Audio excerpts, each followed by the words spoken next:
What's going on, traders? We got a lot to talk about. Before we start, like, subscribe, comment your thoughts below. Let's get into it. So right now we are looking at the SPY 4-hour time frame, and I have to admit they're not looking too good. And the reason being is that we're looking at this rising wedge pattern, and right now we are breaking below the rising wedge pattern. And I talked about this in a few videos where I just was not liking how close we are or how much we were lingering towards the bottom of this rising wedge. And I wanted to see us just really just break away from this area right here because I mean, as you guys can see, we were just really for a long time just consolidating here towards the upside, just really hugging this area, and then we're finally breaking below it once again. And so I talked about the options chain in the last video where we were seeing those 605 puts, those 604 puts, so on and so forth. And it looks like those are starting to play out. Now, the expiration was for today, but we did have some expiration for tomorrow as well. So definitely look out for that move towards the downside. And if I had to guess, I would say that we're going to retest. Well, the first level we could be looking at is about 604, and then from there we're looking at a move towards that 601, 600 level, somewhere around here where we have the supply on demand zone where we rejected here. So if we're being optimistic towards the downside, I would imagine this is where we're going to retest and then possibly bounce from there, and then we'll have to see what happens. Now, I want to make something clear. I don't think this is the drop of all drops just yet. There's just not enough confirmation for that. And the reason being is that if we look at the triple Qs, and we don't even have to just look at the triple Qs, we can look at the ES and the NQ. We'll get into that in a bit. But if we look at the triple Qs 4-hour time frame, we're still within this rising wedge. Now, we got pretty close to the top. We didn't like exactly hit it, but we got pretty close, I will say. And we got really close to our price target of 525. We hit about 524.10 today, so close enough, but we've been talking about that 525, 526 target for quite some time. So we'll take that as a win, that 524 hit. But right now, it looks like we're heading back towards the downside on the triple Qs, and it looks like we could potentially start heading towards this gap fill at around 518 and potentially retest this level all the way as low as about 516.5, 515 psych level before potentially heading higher. But once we give up this level, if we give up this level, then that's where things get scary, and that's where we can really start talking about some real downside in the market. But as you guys can see, it looks like we're just simply going to retest this area right here where these guys are, and then we had a little consolidation here, and then possibly bounce back higher and start heading towards newer highs all over again. Highest again, we could be looking at is about 530s, 535 if we really want to be optimistic and greedy. But as you guys can see, I mean, we zoom out here. And every time we hit the top of this rising wedge, we pretty much rejected. Rejection here, rejection here. You had a rejection here. So somewhat of a rejection here. I mean, we got pretty close to the top, but so far it looks like we're rejecting. And it looks like we could head as low as about 516.5, 515, somewhere around that range. So definitely look out for that. Now, when we are looking at NQ, we're just going to breeze through this real quick. So when we're looking at NQ, I mean, it's essentially the same thing, right? We're looking at another rising wedge pattern, and so far it looks like we're just, rolling over and heading back towards the downside. So I would look at a move towards the 21,200 areas, right where these guys are, 21,260, 21,250, give or take. So right where these guys are, retest this area and then potentially bounce from there and start heading higher. And this is another reason why I don't think this is the actual drop or the correction crash, whatever you want to call it. I just think it's a healthy pullback. We've been needing it. We've been running all week nonstop. I imagine everything is just pretty much overbought. So we do need that healthy pullback.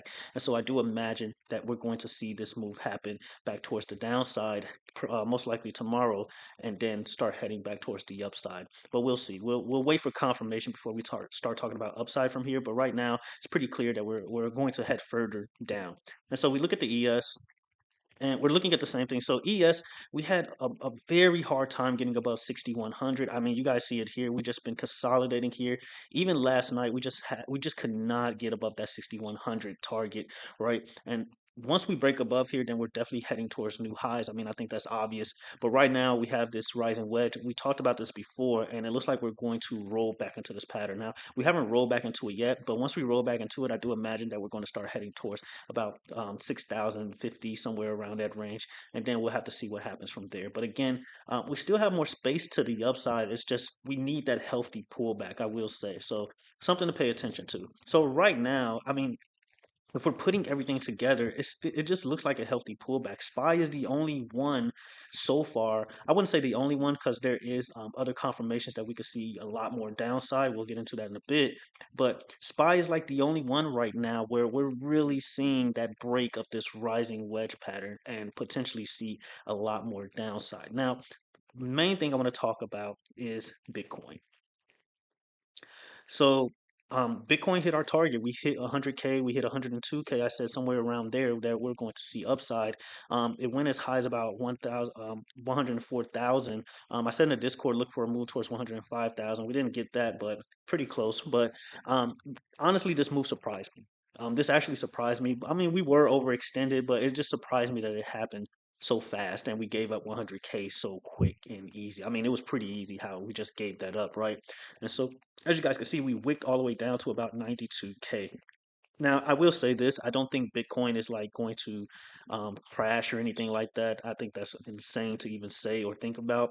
What I will say is that there is potential for Bitcoin to retest about 90K, and then lowest I'm looking at least for the short term, is about 85K. But I still think at some point in time, we go to the daily time frame, at some point in time, and I imagine, I really think this is going to happen sometime next week, where we revisit this area up here and pretty much clear this area out, and then possibly head higher. I still have a price target for this year, this year, beginning of next year, of 115, 120K for Bitcoin. So something to pay attention to. I don't think Bitcoin is quite done yet, but short term, it makes sense that we had this pullback. And if you want to use Bitcoin as a leading indicator, then you can pretty much say that since Bitcoin is dropping, then it's safe to say that the market is going to drop between tomorrow and early next week. So something to pay attention to. Now, what's really getting my attention here is the semiconductors, SMH. So semiconductor ETF, SMH. And so this is where things look really bad, in my opinion, right? So we saw SMH. We've been talking about SMH for quite some time. I was like genuinely hyped about this thing, right? And we are breaking back below the rising wedge, right? And we are breaking back below the neckline of this double bottom. Now, we haven't done it yet. We haven't quite broken it. We're just sitting right on top of it, right? But if we break any further, that's where things can get really ugly. We close below the rising wedge pattern, and things are not looking too good for SMH if we break below the neckline of the double bottom and like get a real hold below that neckline and start heading further down. Now, what's interesting here is the options chain. And so this happened on December 2nd. And I've been following this for quite some time to see if it would play out. And I kept this in the back of my mind, and I've always, checked on this play to see if the premiums were going higher or the ask over bid was going lower or anything like that. But this play still remains here. Okay, the whales are still in this. So we have 240 puts for December 27th. And I don't know if you guys can see the ask over bid, but the ask is at 10,416 and the bid is at 276. So very, very high ask over bid. And so it looks like this could potentially start playing out. We have a 4.35 million premium.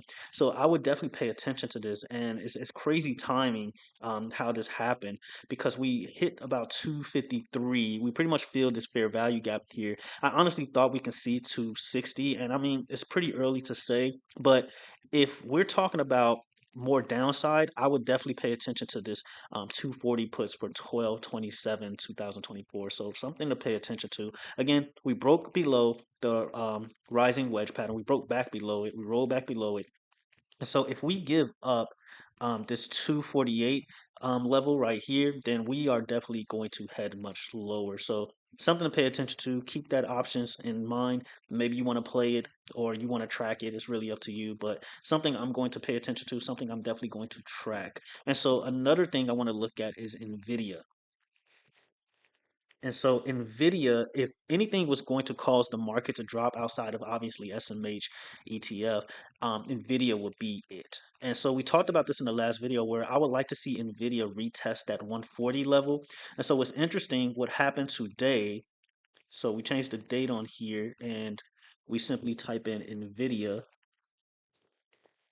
And so when we look at NVIDIA, this is very, very interesting. Um, So Nvidia had 140 puts come in today. for next week. And then there was also 141 puts, but I guess they disappeared. But regardless, NVIDIA looks pretty scary in my opinion. It's not too bad, but you still have calls pretty much outweighing puts.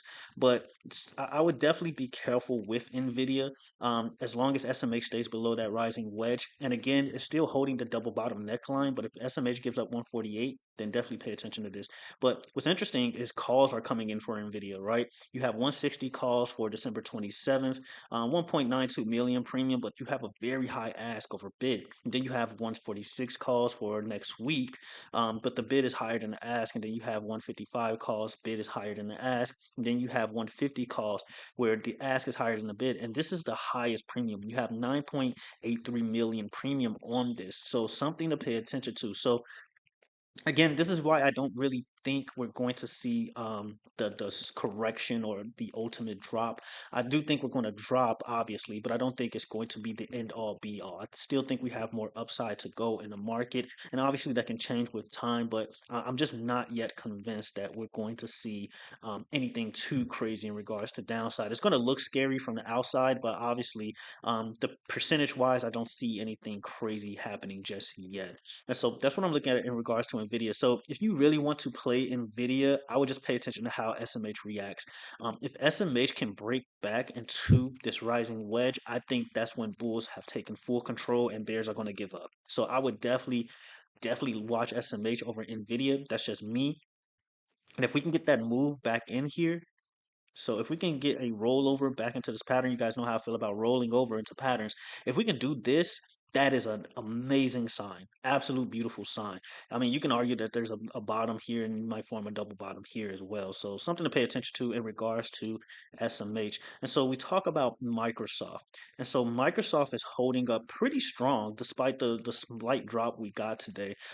Congratulations to Discord members. I talked about this play in the last video where I wanted to see Microsoft, or not wanted to see, but I wanted to see, well, yeah, I did want to see Microsoft retest 433. We didn't get that. I'm hoping that happens in the near future. We took profit on our play. I talked about this play in the last video where we were playing 450 puts for December 27th. We made a nice 50%. I could actually just find a play for you guys. So people think I'm not lying or anything like that. But yeah, so Microsoft was an excellent play. You got yeah, so Microsoft, we took profit for 50% right here. Hopefully you guys can see this. It's pretty small. Can't even make it bigger. But regardless, you took 50% on Microsoft, so that was a really, really good play right there. And so I would love for Microsoft, if we are going to get a drop and hopefully Microsoft follows along, I would love to see this move happens where Microsoft retest about 433, 433.5, and then we head much higher. I this is the main play I'm going to be watching for quite some time because this break of the symmetrical triangle is absolutely beautiful and the measured move is insane. So I'm definitely going to keep my eyes on this play. Again, I would love to see that retest of 433. I'm hoping the market blesses us with that so we can re-enter it. So something to pay attention to. We already took profit on our play. Congratulations to Discord members. But this is something we definitely want to watch here. And so next, let's talk about the IWM real quick. Kind of went backwards there, but regardless. So the Russell is finally starting to break down. After hours is giving up that 238 level. So we want to really pay attention to that. But as you guys can see, we zoom in on the 2 hour time frame and you are breaking below the supply and demand zone. Now, it's not yet convincing in my opinion. I would like to see a much bigger candle break below this wick right here. It's pretty small, so hopefully you guys can see it. But I would love to see this break, and then we're definitely going to be heading towards about 235, 235.8, somewhere around that range where these guys are. You bounced here, you had a bounce here, you rejected here, so on and so forth. So would love to see this move happen where we just do one of these and then maybe go higher, but I'm really counting on this move all the way down to about 231, all the way down here. That's what I would like to see in regards to the Russell, but the market doesn't care what I like to see. But regardless, definitely look for this first move towards 235, and then we'll go from there. Next, let's talk about Tesla. So Tesla looks great here. Um, if the market is going to drop and Tesla does decide to follow along, I will look for an entry at around 363, 360 range, somewhere around here. You guys see it here, rejected here, rejection here. So I would definitely love to see that move towards at lowest we're looking at is about 358 retest, and then we start to head higher. I still think Tesla is going to see 400 by the end of the year. It's just a matter of when. Definitely like Tesla here. You look at the options chain on Tesla, and hopefully they're still up. You look at the options chain for Tesla, you do have 400 calls coming in for next week. Now, the bid is higher than the ask, so I want to pay attention to this and see if it changes. But then you have these 380 calls for next week where the ask is higher than the bid. So we might hit around 385 and then maybe get like close to 400, tease 400 a bit and possibly reject from there and then try again in the near future. But you do have a lot of calls coming in from Tesla. I mean, a lot, and a lot of them have very high premiums. I mean, you look at these premiums for Tesla. This is insane. So I'm definitely going to be looking for an entry. Depending on how we look tomorrow, I'm going to be looking for an entry for the Discord members for Tesla because I really think Tesla is ready to start seeing that 400 move. The highest we're looking at is about 385, 390. But again, you look at the chart. I mean, it looks so clean here. I mean, you have a clean break. I would like to see that retest where we re-enter here. We tried to do a day trade on it, didn't play out too well. Some people took profit, but really wanted to see Tesla just really break out here. It tried, but the market just wouldn't let it be great. So yeah. Also, we did an earnings play, another earnings play. So that's three earnings play in a row that we have hit on this week. We did Lulu earnings. Congratulations to Discord members. We did 360 calls for tomorrow on Lulu, and Lulu went absolutely parabolic after hours. Currently, it's at 377 after hours. So congratulations to the Discord members who took this play. That is three earnings play in a row that we have hit on. We hit Marvel, Lulu, and Salesforce CRM. So yeah, congratulations. We have absolutely been killing it in the Discord. So yeah, that's pretty much all that I'm going to be looking at. I mean, we can look at the VIX real quick and then I'll get you guys up out of here. Um, so in regards to the VIX, like I said in the last video, this bullish candle that formed here after so long, I mean, you really didn't get any green candles until this point. Something to really worry about, something to pay attention to. I do think if we do get somewhat of a bounce, I imagine the VIX is just going to form some type of double bottom here, and then we start to head back towards the upside, and obviously the market would do the opposite of that. So something to pay attention to in regards to the VIX. Other than that, that's really all I have. Apple, it's just consolidating, not giving us much here, so nothing to really talk about. I would like to see Apple retest about 237.5, and then we're definitely going to head higher, in my opinion. I will love I would absolutely love this move. I would love this move. I mean, this is beautiful. This would be so beautiful. So hopefully hoping Apple blesses us with that. If you want to see how I play these, Discord link is in the description below. We have been killing it this week. You can actually check my performance. I always give my performance or our performance at the end of the week. And as you guys can see, majority green. All these plays that are still open. A lot of these plays are closed. Most of these plays are closed, but then you have some that's still open here. But I mean, as you guys can see, just absolutely been killing it this week. Performance every week so far has been absolutely bullish. Green, we've been in profit like crazy. And this is not even including the earnings plays that we hit on. So definitely missing out if you're not in the Discord. Other than that, that's all I have for this video. You have any questions, feel free to comment below. If you agree, let me know. If you disagree, let me know as well. Just keep it respectful as always. Until the next video, traders, have a good one.